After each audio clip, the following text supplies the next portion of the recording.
తెలంగాణలో సీఎం మార్పు, కర్ణాటక ఫార్ములా అమలు, అధిష్టానం మదిలో దుద్దిల్ల శ్రీధర్ బాబు, ఉత్తమ్ కుమార్ రెడ్డి, బట్టి విక్రమార్క. క్యాబినెట్లో భారీ మార్పులు చేర్పులు. వీళ్ళు ముగ్గురు కూడా ఇక్కడ బట్టి విక్రమార్క కావచ్చు, ఇక్కడ బట్టి విక్రమార్క కావచ్చు, దుద్దిల్ల శ్రీధర్ బాబు కావచ్చు, ఉత్తమ్ కుమార్ రెడ్డి కావచ్చు. వీళ్ళు ముగ్గురు కూడా కాంగ్రెస్కు విధేయులుగా ఉన్నారు, కాంగ్రెస్ పార్టీకి లాయబుల్గా ఉన్నారు. ఈ నేపథ్యంలోనే సీనియర్ మోస్ట్ మినిస్టర్స్గా ఉన్న వీళ్ళ ముగ్గురిని ఎంచుకోవడం జరిగిందన్న చర్చ జరుగుతుంది. ముగ్గురు కూడా చదువుకున్న వ్యక్తులే. హైదరాబాద్ సెంట్రల్ యూనివర్సిటీలో హెచ్సియులో హైదరాబాద్ సెంట్రల్ యూనివర్సిటీలో చేసిండు. శ్రీధర్ బాబు ఎల్ఎల్బి చేసిండు, అమెరికాలో చదువుకున్న బిడ్డ. ఏవియేషన్ రంగంలో చదువుకున్న బిడ్డ. ముగ్గురు కూడా మంచి, అంటే హిందీ, ఇంగ్లీష్, తెలుగుతో పాటు 3 లాంగ్వేజ్లు అనర్కలంగా మాట్లాడే కేపబిలిటీ ఉన్న ఈ ముగ్గురిని చూజ్ చేసుకోవడం జరిగింది. ఈ ముగ్గురు కూడా కాంగ్రెస్ అంటే వీళ్ళు అంటే కాంగ్రెస్గా ముద్రపడ్డ నేపథ్యం మాత్రం ఉంది. అందుగురించే వీళ్ళను చూజ్ చేసుకున్నారా అన్న నేపథ్యం మాత్రం ఉంది అని చెప్పుకోవచ్చు. ఒకసారి వార్త చదివిన తర్వాత పూర్తి స్థాయిలో చెప్దాం. కాంగ్రెస్ హైకమాండ్ భారీ నిర్ణయం తీసుకున్నట్లు ఢిల్లీ పొలిటికల్ వర్గాల్లో వార్తలు చక్కర్లు కొడుతున్నాయి. తెలంగాణ రాష్ట్రంలో ప్రస్తుతం ఉన్న ముఖ్యమంత్రి రేవంత్ రెడ్డిని మార్చే యోచనలో కాంగ్రెస్ అధిష్టానం ఉన్నట్లు తెలుస్తుంది. ఇంత సాహసోపేత నిర్ణయం తీసుకుంటుందా కాంగ్రెస్ అంటే అవుననే సమాధానాలు మాత్రం కూడా వస్తున్నాయి. దీని వెనుక అనేక సీనియర్ కాంగ్రెస్ నేతల కంప్లైంట్స్ కావచ్చు, అసలైన కాంగ్రెస్ నేతలకు విలువ ఇవ్వడం లేదు రేవంత్ అన్న చర్చ తెలంగాణ రాష్ట్ర వ్యాప్తంగా వెళ్ళింది. అసలు కాంగ్రెస్ ను పక్కన పెట్టి పసుపు కాంగ్రెస్ ను తీసుకొచ్చి మొత్తం పసుపుమయం చేస్తా ఉన్నాడు రేవంత్ రెడ్డి అని అసలైన కాంగ్రెస్ వాదులు విమర్శిస్తున్నారు. 6 గ్యారంటీలు 420 హామీలతో అధికారంలోకి వచ్చిన కాంగ్రెస్ ఏ గ్యారంటీని కూడా పూర్తి స్థాయిలో అమలు చేయలేక పడుతుందన్న భావన కాంగ్రెస్ అధిష్టానం దగ్గర ఉన్నట్లు సమాచారం. రేవంత్ రెడ్డి తన సొంత టీంను ఏర్పాటు చేసుకుని పాత కాంగ్రెస్ వాళ్లను పార్టీ నుంచి పంపించడం లేదు అంటే సైలెంట్గా ఉంచడం జరుగుతుంది. తద్వారా పార్టీ నష్టపోతుంది. రేవంత్ రెడ్డి ఒక్కడే పేరుతో పాటు డబ్బులు సంపాదించుకుంటున్నారు అని అధిష్టానం భావిస్తున్నది. మనం భావిస్తట్లేదు, అధిష్టానం భావిస్తున్నట్లు తెలుస్తుంది. మోడీ మాటల ఎఫెక్ట్, ఇది కూడా మొన్న మోడీ మాట్లాడిన రేవంత్ రెడ్డితో మాట్లాడిన మాటలు కూడా ఆ ఎఫెక్ట్ కూడా ఉన్నది అన్న చర్చ జరుగుతుంది. ఇటీవల మోడీ తెలంగాణ రాష్ట్రంలో పర్యటించినప్పుడు తెలంగాణ ముఖ్యమంత్రి రేవంత్ రెడ్డి మాతో కలిసి పనిచేయాలి, మాతో చేతులు కలపండి అని దేశ ప్రధానమంత్రి నరేంద్ర మోడీ రేవంత్ రెడ్డితో మాట్లాడిన మాటలు దీనికి బలాన్ని చేకూరుస్తున్నాయని అసలైన కాంగ్రెస్ వాదులు విరుచుకుపడుతున్నారు. రేవంత్ రెడ్డి ఏబీవీపీ ఆర్ఎస్ఎస్తో కూడా సంబంధాలున్న నేపథ్యంలో రేవంత్ రెడ్డిని పక్కన పెట్టి అసలైన కాంగ్రెస్ నేతకు సీఎం పగ్గాలు అప్పచెప్పాలి అని కాంగ్రెస్ అధిష్టానం యోచిస్తున్నట్టు తెలుస్తుంది. అసలు ఎక్కడ మొదలైందంటే, మొన్న ప్రైమ్ మినిస్టర్ నరేంద్ర మోడీ తెలంగాణ పర్యటనకు వచ్చిన నేపథ్యంలో మీరు మాతో చేతులు కలపండి అన్న ఒక వర్డ్, నేను ఏబీవీపీలో చేసినా, నాకు ఆర్ఎస్ఎస్తో సంబంధాలు ఉన్నాయి, నేను స్కూల్ అందులో చేసినా, కాలేజ్ ఇంట్లో చేసినా, ఇప్పుడు ఉద్యోగం ఇంట్లో చేస్తున్నా అన్న మాట్లాడేళ్ళు. అటు ఏబీవీపీతో పాటు ఆర్ఎస్ఎస్తో పాటు టీడీపీతో పాటు కాంగ్రెస్, టీఆర్ఎస్ అన్ని పార్టీలు మిళితమైనవి. అందు గురించి ఈ ఎఫెక్ట్ కూడా ఉండబోతుంది. ఫ్యూచర్లో 30-40 మంది ఎమ్మెల్యేలను రేవంత్ రెడ్డి పట్టుకొని జంప్ అయితే రెడ్డి కాంగ్రెస్ అని పెట్టుకొని జంప్ అయింది అనుకో, లేదు అంటే నరేంద్ర మోడీతో సత్సంబంధాలు ఉన్న నేపథ్యంలో నరేంద్ర మోడీతోనే వెళ్ళాడనుకో మన పరిస్థితి ఏంది అనేది అసలైన కాంగ్రెస్ వాదులు కంప్లైంట్ చేసిన పరిస్థితి మాత్రం ఉంది అని ఢిల్లీ వర్గాల నుంచి అందుతున్న సమాచారం అయితే ఉంది. ఏది ఏమైనప్పటికీ రేవంత్ రెడ్డికి మూకుతాడు వేయాల్సిన ఆవశ్యకత ఉంది అని సీనియర్ కాంగ్రెస్ వాదులు అనుకుంటున్న నేపథ్యం మాత్రం ఉంది. ఒకవేళ మారుస్తారా మారవరా, ఒకవేళ మారిస్తే పరిస్థితులు ఎట్లా ఉంటాయి, మరొకతే పరిస్థితులు ఎట్లా ఉంటాయి అన్నకి ఇప్పటికే బేరీజు వేసుకున్న నేపథ్యం మాత్రం ఉన్నట్టు వార్తలు మాత్రం వస్తూ ఉన్నాయి. ఇక అసలు విషయం, ముఖ్యమంత్రి రేసులో దుద్దిల్ల, ఉత్తమ్, బట్టి. దుద్దిల్ల శ్రీధర్ బాబు బ్రాహ్మణ సామాజిక వర్గానికి చెందిన ఓసీ. 2లో చూద్దాం. బ్రాహ్మణ సామాజిక వర్గానికి చెందిన ఓసీ, అంటే కాంగ్రెస్ అంటే బ్రాహ్మణులకు దూరము, అంటే హిందుత్వ ఎజెండాకు దూరం ఉంటుందన్న ఒక చర్చ జరుగుతుంది. ఓసీ ముఖ్యమంత్రి రేవంత్ రెడ్డిని మారిస్తే ముఖ్యమంత్రి రేసులో మొదటి వరుసలో ఉన్న మంథని ఎమ్మెల్యే ప్రజెంట్ మంత్రి అయిన దుద్దిల శ్రీధర్ బాబు వైపు అధిష్టానం చూస్తున్నట్లు తెలుస్తుంది. ముఖ్యమంత్రి రేవంత్ రెడ్డి మాట్లాడుతున్న భాష కూడా సరిగా లేకపోవడం అనేక ఇబ్బందులు కొని తెచ్చుకుంటుంది కాంగ్రెస్ అని అనుకుంటున్నారు అధిష్టానం. దానితో చదువుకున్న వ్యక్తి మరియు తండ్రి రాజకీయాలను పుణికిపుచ్చుకొని తండ్రి మరణానంతరం రాజకీయ రంగంలోకి ప్రవేశించిన దుద్దిల శ్రీధర్ బాబు సాఫ్ట్ కార్నర్తో పాటు భాష పైన మంచి పట్టు సాధించడం, అందరితో కలుపుగోలుగా ఉండడం శ్రీధర్ బాబుకు కలిసి వచ్చే అవకాశాలు ఉన్నట్లు అధిష్టానం అనుకుంటున్నట్లు సమాచారం. పార్టీకి లాయబుల్ గా ఉండడం దుద్దిలకు కలిసి వచ్చే అవకాశంగా ఉంది. అదేవిధంగా భారతీయ జనతా పార్టీ బ్రాహ్మణ్స్ ని ఎక్కువగా పోషిస్తూ ఉంటారు అనే దానికి శ్రీధర్ బాబును ముఖ్యమంత్రి ప్రకటించి బ్రాహ్మణ సామాజిక వర్గానికి దగ్గర కావచ్చు, హిందుత్వ ఎజెండాకు కూడా దగ్గర కావచ్చు అనేది అధిష్టానం మధ్యలో ఉన్న సమాచారం. ఇంతకుముందు మంత్రిగా పనిచేసిన అనుభవం సుదీర్ఘంగా రాజకీయ అనుభవం ఉండడం శ్రీధర్ బాబుకు కలిసి వచ్చే అవకాశం ఉన్నట్లు. ఎందుకు శ్రీధర్ బాబునే చూజ్ చేసుకుంటుంది కాంగ్రెస్ అంటే హిందువులకు వ్యతిరేకంగా వెళ్ళిండ్లు. దేశవ్యాప్తంగా రాష్ట్ర వ్యాప్తంగా అదే పరిస్థితులు ఉన్నాయి. ఇదే విధంగా ముందుకు పోతే ఉన్న 3 రాష్ట్రాలు కూడా ముచ్చటగా సైడ్కి పోయే ప్రమాదం ఉంది. ఈ 3 రాష్ట్రాల్లో కూడా మళ్ళీ భారతీయ జనతా పార్టీ వచ్చే ప్రమాదం ఉంది, లేదంటే వేరే పార్టీ అయినా వచ్చే ప్రమాదం ఉంది. కానీ మనం హిందువులకు దూరం జరుగుతుంది మన కాంగ్రెస్ పార్టీ అని వాళ్ళు అనుకుంటున్న నేపథ్యం మాత్రం అనిపిస్తుంది. ఒకవేళ ఇక్కడ దుద్దిల శ్రీధర్ బాబును పెడితే దుద్దిల శ్రీధర్ బాబు బ్రాహ్మణ సామాజిక వర్గం, ఒక బ్రాహ్మణుడికి ఇచ్చిన నేపథ్యం ఉంటుంది. అదేవిధంగా ఒక అసలైన హిందుత్వ ఎజెండాతో ముందుకు వెళ్ళే అతనికి ఇచ్చిన కాన్సెప్ట్ ఉంటుందని శ్రీధర్ బాబుని ఎన్నుకున్నట్టు తెలుస్తూ ఉంది. బట్ శ్రీధర్ బాబు హిందుత్వ ఎజెండాతో ఎప్పుడు ముందుకు వెళ్ళలేదు. ఆయన బ్రాహ్మణ్గా పుట్టినా కూడా మంథనిలో ఉన్న గుళ్ళు కావచ్చు, గోపురాలు కావచ్చు, మంథని అంటే మంత్రపురిగా ముద్రపడ్డది. కనీసం ఒక్క గుడిని కూడా శ్రీధర్ బాబు 5 సార్లు శ్రీధర్ బాబు గెలిచినా కూడా ఒక్క గుడిని కూడా కనీసం డెవలప్మెంట్ చేయలేని దుస్థితికి వెళ్ళిండు. అంత పెద్ద ఎత్తున కాళేశ్వరం ప్రాజెక్టు కావచ్చు, కాళేశ్వరం ముక్తీశ్వర టెంపుల్ కావచ్చు, అది మంథని నియోజకవర్గంలోనే ఉంటుంది. ప్రజెంట్ భూపాలపల్లి జిల్లాలో, జయశంకర్ భూపాలపల్లి జిల్లాలో ఉంటుంది మంథని నియోజకవర్గం.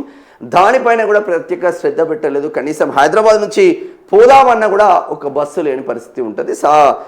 పాజిటివ్ ఎంత ఉంటుందో నెగిటివ్ కూడా అంతే ఉంటుంది. సరే, అది పక్కన పెడితే అధిష్టానం దృష్టిలో మాత్రం శ్రీధర్ బాబుకు 100కి 100 మార్కులు మాత్రం ఉన్నాయని చెప్పుకోవచ్చు. నెక్స్ట్ ఏం జరగబోతుంది? ఉత్తమ్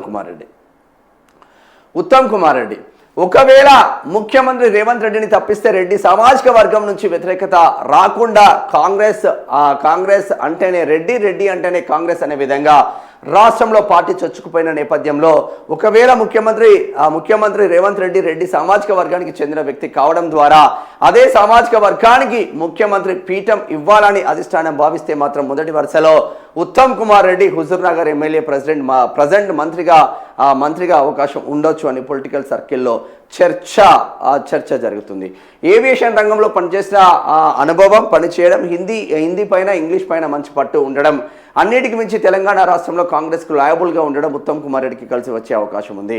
అదేవిధంగా ఉత్తమ్ కుమార్ రెడ్డి సతీమణి కూడా కోదాడ ఎమ్మెల్యేగా పద్మా ఉత్తమ్ రెడ్డి కూడా ఉన్నారు. రెడ్డి సామాజిక వర్గం నుంచి వ్యతిరేకత రాకుండా ఉత్తమ్ కుమార్ రెడ్డిని పెట్టి బ్యాక్గ్రౌండ్లో రేవంత్ రెడ్డితో నడిపిస్తాము అన్న ఆలోచనలో ఉన్నట్టు. అంటే అధిష్టానం మధ్యలో అనేక ఆలోచనలు ఉన్నాయి. వీళ్ళు అనడంతోనే మంత్రివర్గం ఎందుకు చేయట్లేదంటే మీ చేతిలో పెడితే నాశనం అయ్యే ప్రమాదం ఉంటుంది కాంగ్రెస్, కాబట్టి మేము చెప్పినట్టే వినాలి, ఇక రేపు అయిపోతుంది, మాపు అయిపోతుంది, ఇక అయిపోతుంది, అగైపోతుంది అన్న చర్చలు వస్తూ ఉంటాయి. బట్ ఎప్పుడు కూడా అది రాకుండా మేము చెప్పినట్టు వినాలి అని రేవంత్ రెడ్డిని మూకుతాడు వేసుకుంటూ వస్తూ ఉన్నారు. రెడ్డి సామాజిక వర్గంలో ఉన్న ముఖ్యమంత్రి రేవంత్ రెడ్డి ఒకవేళ ముఖ్యమంత్రి రేవంత్ రెడ్డిని మారిస్తే రెడ్డి సామాజిక వర్గం నుంచి వ్యతిరేకత రాకుండా ఎవరు అవునన్నా కాదన్నా బీఆర్ఎస్ అనేది వెలమల పార్టీ అయిపోయింది, కాంగ్రెస్ అనేది రెడ్ల పార్టీ అయిపోయింది. కాంగ్రెస్ అంటే రెడ్డి అంటే కాంగ్రెస్ 90% రెడ్లందరూ కాంగ్రెస్ పార్టీతోనే అటాచ్మెంట్ అయి ఉన్నారు. హిందువులకు వ్యతిరేకం అయినా పర్లేదు, ఇక్కడ మనం అధికారంలో ఉంటే సరిపోతుందన్న ఎవరికైనా లోపల ఉంటుంది. తద్వారా ఉత్తమ్ కుమార్ రెడ్డిని పెట్టడం ద్వారా ఆయనకున్న అనుభవంతో, ఆయనకున్న పర్సనాలిటీతో రెడ్డి సామాజిక వర్గమే కావచ్చు రెడ్డిల నుంచి వ్యతిరేకత రాకుండా ముందు వరుసలకి ముందుకు దూసుకుపోవచ్చు అని అధిష్టానం భావిస్తున్నట్లు తెలుస్తూ ఉంది. మరి ఇప్పుడు నెక్స్ట్ బట్టి విక్రమార్కని ఎందుకు చూజ్ చేసుకుంటున్నారో సుస్పష్టంగా చూద్దాం. బట్టి విక్రమార్క తెలంగాణ రాష్ట్రానికి ఉప ముఖ్యమంత్రిగా బట్టి విక్రమార్క ఉన్నాడు. కీలక శాఖ అయిన ఆర్థిక శాఖ కూడా బట్టి విక్రమార్క దగ్గర ఉంది. బట్టి విక్రమార్క పైన రేవంత్ రెడ్డి అనేక రకాలుగా కుట్రలు కుతంత్రాలు చేస్తూ ఉన్నారు అనేది అసలైన కాంగ్రెస్ వాదులు జీర్ణించుకోలేకపోతున్నారు. కాంగ్రెస్ అధికారంలోకి రావడం కోసం ఆదిలాబాద్ నుంచి ఖమ్మం దాకా పాదయాత్ర చేసి కాంగ్రెస్ అధికారంలోకి రావడానికి తన వంతు పాత్ర పోషించిన బట్టి విక్రమార్క పైన కుట్రలు కుతంత్రాలు చేస్తూ ఉన్నారు. బట్టిని డిప్యూటీ సీఎంగా తప్పించి స్పీకర్గా పంపించే ప్రయత్నం చేస్తున్నారు. రేవంత్ రెడ్డి వర్గం అదే జరిగితే అసలైన కాంగ్రెస్ వాదులంతా ఒకటయ్యే ఛాన్స్ ఉన్న నేపథ్యంలో ఒక్కసారిగా హై అలర్ట్ అయింది కాంగ్రెస్ అధిష్టానం. రాహుల్ గాంధీ, సోనియా గాంధీ, ప్రియాంక గాంధీ, ఏఐసిసి అధ్యక్షులు ఖర్గే, కేసీ వేణుగోపాల్ లాంటి ముఖ్య నేతలందరూ బట్టి వైపు ఉన్నట్లు సమాచారం ఉంది. ఏఐసిసి అధ్యక్షుడు ఖర్గే ఎస్సీ సామాజిక వర్గానికి చెందిన వారు కావడం, బట్టి విక్రమార్క కూడా ఎస్సీ మాల సామాజిక వర్గానికి చెందిన వారు కావడంతో అగ్ర నాయకుడు బట్టి వైపు ఉన్నట్లు సమాచారం అందుతుంది. అదేవిధంగా కాంగ్రెస్ అంటే హిందుత్వ ఎజెండాకు వ్యతిరేకంగా వెళ్ళడం జరుగుతుంది కాబట్టి ఇటు రాహుల్ గాంధీ కానీ, ప్రియాంక గాంధీ కానీ, సోనియా గాంధీ కానీ అందరు కూడా బట్టి విక్రమార్క సీఎం అవుతే అని ఇంకొక చర్చ జరుగుతున్నట్లు గుసగుసలు వినిపిస్తూ ఉన్నాయి. ఇక్కడ ఎంత పెద్ద ఎత్తున గుసగుసలు వినిపిస్తున్నాయి అంటే బట్టి విక్రమార్క ఎవరు అవునన్నా కాదన్నా బట్టి అంటే కాంగ్రెస్ అంటే బట్టి. మధురా నియోజకవర్గం నుంచి ప్రాతినిధ్యం వహిస్తూ ఉన్నారు బట్టి విక్రమార్కతో పాటు అనేక మంది సీనియర్ కాంగ్రెస్ నాయకులు కోమటిరెడ్డి వెంకటరెడ్డి అటువంటి ఉద్యమకారుడు కాబట్టి కోమటిరెడ్డి వెంకటరెడ్డి తెలంగాణ ఉద్యమం కోసం తన మంత్రి పదవిని రాజీనామా చేసిండు. కోమటిరెడ్డి వెంకటరెడ్డి దిల్దార్ మనిషి, వాస్తవంగా వ్యక్తిగతంగా ఎన్నన్ను ఉండని, ఆయనకు పర్సనల్గా ఎన్నన్ను ఉండని, బట్ ఆయన వ్యక్తిగతంగా చాలా ఫీల్ ఫ్రీ మైండ్ ఉండే క్యాండిడేట్ కోమటిరెడ్డి వెంకటరెడ్డి. అటువంటి కోమటిరెడ్డి వెంకటరెడ్డిని పక్కన పడేసిండ్రు. దూకుడుగా వ్యవహరించే జగ్గారెడ్డిని పక్కన పడేసిండ్రు. ఇక జానారెడ్డి అంటే ఆల్రెడీ ఓ కొడుకు ఎమ్మెల్యే, ఓ కొడుకు ఎంపీ అయింది కాబట్టి జానారెడ్డిని పక్కనే ఉన్నాడు. ఇక ఎక్కడ ఏది చేసినా కూడా ఇప్పుడు రేవంత్ రెడ్డిదే నడుస్తున్న నేపథ్యం మాత్రం ఉంది. ఇక్కడ కాంగ్రెస్ సీనియర్ నాయకులుగా ఉన్న బట్టి విక్రమార్క, ఒక ఎస్సీ సామాజిక వర్గానికి చెందిన బట్టి విక్రమార్క ఉప ముఖ్యమంత్రిగా ఉంటేనే తట్టుకోలేకపోతూ ఉన్నారు రేవంత్ రెడ్డి అన్న చర్చ రాష్ట్ర వ్యాప్తంగా ఎస్పెషల్లీ దళితులలో చొచ్చుకుపోయిన నేపథ్యం మాత్రం ఉంది అని చెప్పుకోవచ్చు.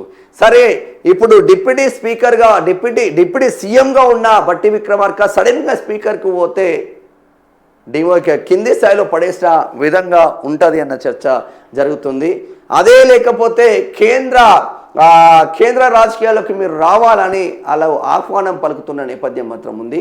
మరి అధిష్టానం అనేది అసలైన కాంగ్రెస్ వాదుల పైన ఉందా తెలుస్తలేదు, ఇటు రేవంత్ రెడ్డి వైపు ఉందా అనేది తెలుస్తలేదు. 50-50 గేమ్ ఆడుతూ ఉంది అధిష్టానం అన్న చర్చ ఇక్కడ నుంచి మొదలుకుంటే ఢిల్లీ వర్గాల నుంచి అదే విధంగా ఉంది.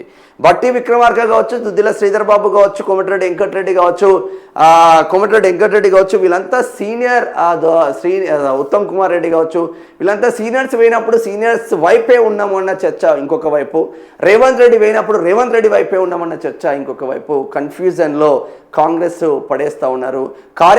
అసలైన కార్యకర్తలకు మాత్రం లబ్ధి చేకూరట్లేదు. అసలైన కార్యకర్తలు అదే విధంగా ఉన్న నేపథ్యం మాత్రం ఉంది అని చెప్పుకోవచ్చు. అధిష్టానం మధ్యలో మాత్రం సీఎం మార్పు అనేది సుస్పష్టంగా కనిపిస్తున్న నేపథ్యం మాత్రం ఉంది అని చెప్పుకోవచ్చు. ఒకవేళ రేవంత్ రెడ్డిని ఇదే విధంగా ముందుకు కొనసాగిస్తే మాత్రం రేవంత్ రెడ్డి పక్కా తన వర్గాన్ని పెంచి పోషించుకుంటూ కాంగ్రెస్ని బొందబెట్టే కార్యక్రమంలో బిజీగా ఉంటాడు రేవంత్ రెడ్డి అన్న కోణం అధిష్టానం దగ్గర వినిపిస్తున్న నేపథ్యం మాత్రం ఉంది అని చెప్పుకోవచ్చు. దీంతో పాటు భారీగా మార్పులు చేర్పులు ఉండబోతున్నాయి. ఇక్కడ క్యాబినెట్లో ఇక్కడ హోమ్ మినిస్టర్గా గడ్డం ప్రసాద్ కుమార్ ఉండబోతున్నారు. ఒకవేళ స్పీకర్గా బట్టి విక్రమార్క వెళ్ళకపోతే అడ్లూరి లక్ష్మణ్ను స్పీకర్గా తీసుకునే అవకాశాలు కూడా ఆలోచిస్తున్నట్టు అధిష్టానం ఆలోచిస్తున్నట్టు సమాచారం అయితే అందుతూ ఉంది.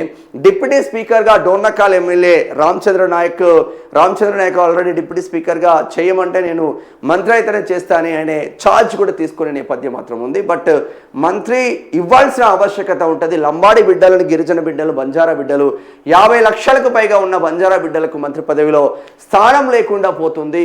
కనీసం ఉమ్మడి 10 జిల్లాలలో 10 మంది మంత్రులు కూడా లేని దుస్థితిలో కాంగ్రెస్ ఉంది. మరి ఏ కోణంలో వెళ్తుందో కాంగ్రెస్ అధిష్టానం అర్థం కావడం లేదు. ఇక్కడ తెలంగాణ అధిష్టానం అంటే రేవంత్ రెడ్డి ఏక ఛత్రాధిపత్యం కింద వెళ్తున్న నేపథ్యం మాత్రం ఉంది అని చెప్పుకోవచ్చు. సరే, ఏది ఏమైనప్పటికీ కర్ణాటక ఫార్ములానే తెలంగాణలో అప్లై చేయబోతున్నారు అన్న చర్చ ఇక్కడ ఒక్కసారిగా పొలిటికల్ సర్కిళ్లతో పాటు ఇటు కాంగ్రెస్, బీజేపీ, బీఆర్ఎస్ను కూడా షేక్ చేస్తున్న వార్తలు అయితే అందుతూ ఉన్నాయి. ఎందుకంటే సిద్ధరామయ్య నువ్వు దిగిపో అని అనేక సార్లు డీకే శివకుమార్ పోరాటంతో 5 గ్యారంటీలతో కాంగ్రెస్ అధికారంలోకి వచ్చింది. కర్ణాటకలో 6 గ్యారంటీలతో ఇక్కడ అధికారంలోకి వచ్చింది. ఇక్కడ అధికారంలోకి రావడానికి 3-4 పాత్ర మనం ఎవరు అవునన్నా కాదన్నా నిజాలే మాట్లాడుకోవాలి. కేసీఆర్ పైన యుద్ధం చేసింది, స్టార్టింగ్ నుంచి కేసీఆర్ పైన యుద్ధం చేసింది బండి సంజయ్ నేతృత్వంలో. ఏ విధంగా యుద్ధం చేసిందో, ఎన్నిసార్లు జైలుకు వెళ్ళో అందరికీ తెలిసిందే. చివర్లో రేవంత్ రెడ్డి పీసీసీ అయిన తర్వాత పాదయాత్రతో పాటు ఊపు తెచ్చిన విషయం అందరికీ తెలిసిందే. పీపుల్స్ మార్చ్ పేరుతో ఆదిలాబాద్ నుంచి ఖమ్మం వరకు, ఖమ్మం పాదయాత్ర ఎండ్లో ఇక్కడ పొంగులేటి శ్రీనివాస్ రెడ్డి అదనంగా కాంగ్రెస్కి రావడం, కాంగ్రెస్కి ఊపొచ్చే విషయం. సడన్గా బండి సంజయ్ని బీజేపీ రాష్ట్ర అధ్యక్షుడిగా తీసివేయడంతోనే ఇక్కడ నెగిటివ్ ఇంపాక్ట్ ఓటంతా మళ్ళీ కాంగ్రెస్కి మళ్ళిన నేపథ్యం మాత్రం ఉంది అని చెప్పుకోవచ్చు. ఇక్కడ చాలా వరకు పోరాటాల నేపథ్యంలోనే జరిగింది. పొలిటికల్ పోరాటాల నేపథ్యంలోనే కాంగ్రెస్ వచ్చింది. కాంగ్రెస్కి అదృష్టం కొద్దీ ముఖ్యమంత్రి రేవంత్ రెడ్డి సీఎం అయిన్లు అన్న చర్చ కూడా జరుగుతూ ఉంది. ఇంకొక వాదన కూడా వినిపిస్తూ ఉంది. ముఖ్యమంత్రి రేవంత్ రెడ్డి సీఎం అవడం కోసం ఇక్కడ బండి సంజయ్ని తీసేయడం, తద్వారా అధిష్టానమే రేవంత్ రెడ్డితో అంటే మోదీ, షా, రేవంత్ రెడ్డి రానివ్వండి, ప్రజెంట్ బీఆర్ఎస్ను పొందబెట్టాలి. వై? బికాజ్ అంటే బీఆర్ఎస్ 2 సార్లు గెలిచింది, 3వ సారి గెలిస్తే వాడు దేశ రాజకీయాల్లోకి అడుగు పెడతాడు, దేశ రాజకీయాల్లోకి రావడానికి లేదు అని మోదీ షా ధ్వజం కంకణం కట్టుకొని ఇదంతా తతంగం చేసి రేవంత్ రెడ్డినే మోదీ షా వెనకాలండి నడిపించిళ్ళు కాబట్టి రేవంత్ రెడ్డి ముఖ్యమంత్రి అయిండు. ఎట్టి పరిస్థితుల్లో చివరికి మళ్ళా బీజేపీకే పోతాడు అన్న ఇంకొక కోణం కూడా అధిష్టానం దగ్గర సుస్పష్టంగా వినిపిస్తున్న నేపథ్యం మాత్రం ఉంది అని అదే కోణాన్ని బేస్ చేసుకొని, ఆర్ఎస్ఎస్ భావజాలాన్ని బేస్ చేసుకొని, హిందుత్వ ఎజెండాను బేస్ చేసుకొని కంపల్సరిగా ముఖ్యమంత్రి రేవంత్ రెడ్డిని మార్చాలి అని అధిష్టానం ఆలోచిస్తున్నట్టు తెలుస్తూ ఉంది. ఇక మారుస్తారా, మారవరా, వీళ్ళకి చెప్పేది వీళ్ళకి చెప్తారా, వాళ్ళకి చెప్పేటిది వాళ్ళకి చెప్తారా? ముఖ్యమంత్రి రేవంత్ రెడ్డి ఉండబట్టే కాంగ్రెస్ నిలబడ్డది అని చాలామంది కాంగ్రెస్ నాయకులు అనుకుంటున్నారు, మేము కూడా అనుకుంటున్నాం. మరి ఓన్లీ వ్యక్తిగత పూజకు పోతే ఏం జరుగుతుంది? అసలైన కాంగ్రెస్ పార్టీ లేకుండా ఓన్లీ టీమ్ రేవంత్తో ముందుకు వెళ్తున్న నేపథ్యం మాత్రం ఉంది అని చెప్పవచ్చు. మరి చివరిగా మొత్తం మీద మార్పులు చేర్పులు ఈ జూన్ ఎండింగ్ కల్లా ఇంకా 2 మంత్రులుగా ప్రమాణ స్వీకారం చేయాల్సిన ఆవశ్యకత ఉంటుంది. కోమటిరెడ్డి వెంకటరెడ్డిని తీసేసి కోమటిరెడ్డి రాజగోపాల్ రెడ్డిని ఆయన ప్లేస్లో కుటుంబ సభ్యుడిగా తీసుకురాబోతున్నారు. మరి కోమటిరెడ్డి రాజగోపాల్ రెడ్డి రేవంత్ రెడ్డిని తిట్టినట్టు, కాంగ్రెస్ పార్టీని తిట్టినట్టు ఎవరిని తిట్టలే. కానీ ఆయన ఇంతవరకు ఆయనకు షోకాజ్ నోటీస్ కూడా వెళ్ళలేదు. మొన్న కామారెడ్డిలో షబ్బీర్ అలీ ఆడియో లీకేజ్ అయితే ఆయనకు మాత్రం షోకాజ్ నోటీసులు పోయినాయి. ఇంకొక చర్చ జరుగుతుంది కాంగ్రెస్ పార్టీ పైన. రేవంత్ రెడ్డి వర్గానికి చెందిన వ్యక్తి కాబట్టి రెడ్డిలు తప్పు చేస్తే షోకాజ్ నోటీసులు వెళ్ళట్లేదు. ఎస్సీ ఎస్టీ బీసీ మైనార్టీ వర్గాలు చిన్న తప్పు చేసినా కూడా షోకాజ్ నోటీసులు వెళ్ళి తీసేస్తున్న నేపథ్యం మాత్రం ఉంది అని చెప్పుకోవచ్చు. దానికి simple example Shabbir Ali versus Komatireddy Rajagopal Reddy ఇష్యూనే బేస్ చేసుకొని నాలాంటి వారు చెప్తున్న వాక్యాలు అయితే ఉన్నాయని చెప్పుకోవచ్చు. సరే, అడ్లూరి లక్ష్మణ్కి కదిలిస్తుందా? కోమటిరెడ్డి రాజగోపాల్ రెడ్డి రాబోతున్నాడు. ఇక్కడ ఆది శ్రీనివాస్ కూడా మంత్రివర్గంలోకి రాబోతున్నారు. మున్నూరు కాపు కోటాలో, బీసీ కోటాలో ఆది శ్రీనివాస్ ఒకవేళ మంత్రివర్గంలోకి వస్తే అడ్లూరి లక్ష్మణ్ను స్పీకర్గా పంపించే ఛాన్స్ ఉంది. ఎందుకంటే ఉమ్మడి కరీంనగర్ జిల్లాలో ఇప్పటికే 3 మంత్రులుగా ఉన్నారు. దుద్దిల శ్రీధర్ బాబు, పొన్నం ప్రభాకర్, అడ్లూరి లక్ష్మణ్. ఆది శ్రీనివాస్కి ఇస్తే అదే ఉమ్మడి కరీంనగర్ జిల్లా వేములవాడ ఎమ్మెల్యేగా ఆది శ్రీనివాస్ ఉన్నారు కాబట్టి నలుగురు మళ్ళీ ప్రాతినిధ్యం వహించే అవకాశాలు ఉంటుంది. ఒక జిల్లాకు నలుగురు ఉంటారు. రంగారెడ్డి జిల్లా హైదరాబాద్ రంగారెడ్డి గుండెకాయ లాంటి ఇటువంటి గుండెకు కనీసం ఆ చిల్లులు పడుతున్నాయి. చిల్లులను పూడ్చి ఒక మంత్రివర్గంలోకి తీసుకునే ఆస్కారం కూడా లేని నేపథ్యం మాత్రం ఉంది అని చెప్పుకోవచ్చు. 2 కోట్ల మంది ప్రజలకు ఇక్కడ అసలు ప్రాతినిధ్యమే లేకుండా పోయింది ఒక మంత్రిగా అంటే అతిశయోక్తి కాదు. ఇది కూడా చర్చనీయాంశం అవుతుంది అధిష్టానం దగ్గర. హైదరాబాద్ను రంగారెడ్డిని ఇక్కడ ముఖ్యమంత్రి రేవంత్ రెడ్డి ఏటీఎంగా మార్చుకుంటున్నారు. వాళ్ళ సోదరులు పెట్టి కొండలరెడ్డి కూడా తిరుపతి రెడ్డి కావచ్చు వీళ్ళందరినీ పెట్టి ఏటీఎంగా మార్చుకుంటున్నారు. 2 కోట్ల ప్రజలకు ప్రాతినిధ్యం లేకుండా పోయింది. ఇక్కడ గెలిచింది మొత్తం బీఆర్ఎస్. కాంగ్రెస్ స్ట్రాంగ్ కావాలంటే గెలిచిన ఎమ్మెల్యేలకు ఇవ్వాల్సిన ఆవశ్యకత ఉంటుంది. హైదరాబాద్ నుంచి ఏకైక జుబ్లీహిల్స్ నుంచి బై ఎలక్షన్స్ గెలిచిన నవీన్ యాదవ్ చిన్నోడే కాబట్టి ఇవ్వకపోవడం అన్న చర్చ జరుగుతుంది. కాకపోతే రంగారెడ్డి జిల్లా నుంచి ఏకైక ఎమ్మెల్యేగా గెలిచిన మల్రెడ్డి రంగారెడ్డి ఉన్నాడు, ఇబ్రహీంపట్నం ఎమ్మెల్యే. ఉమ్మడి రంగారెడ్డి జిల్లా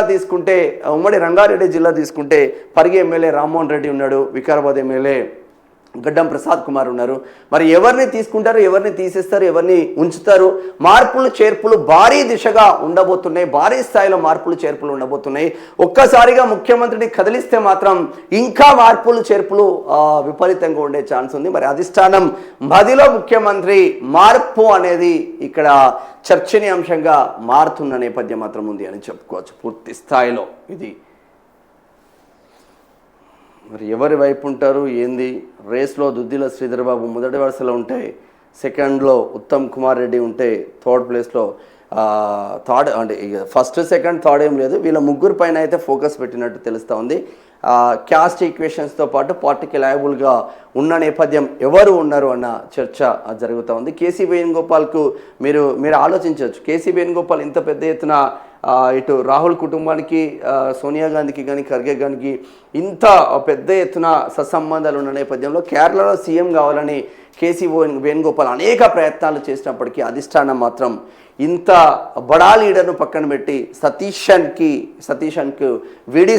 ముఖ్యమంత్రి పదవి ఇచ్చిన నేపథ్యం ఉంది. అందుగురించే ఎవరు బడా లీడర్ కాదు, ఎవడు టాప్ లీడర్ కాదు, వాడు బడా లీడర్, నేను టాప్ లీడర్, నేనే తోపు అనుకొని ఎవరైతే విర్రబిగుతారో బరాబర్ సమాధానం వస్తుందని కాంగ్రెస్ కార్యకర్తలు, కాంగ్రెస్ నాయకులు అనుకుంటున్నారు. ఎక్కడేసిన గొంగడి అక్కడే ఉన్నది తప్ప ఏమీ ఒరగలేదు అన్న చర్చ ఇంకొక వైపు వస్తూ ఉన్నది. ఇక్కడ ఏం జరుగుతుందో చూద్దాం. ఇది ప్రజా వాయిస్కి సంబంధించింది. రెస్ట్ ఆఫ్ థింగ్ వార్తలు పూర్తి స్థాయిలో దాంట్లో చూద్దాం. నెక్స్ట్ సరే వెలుగు చూద్దాం. ఇక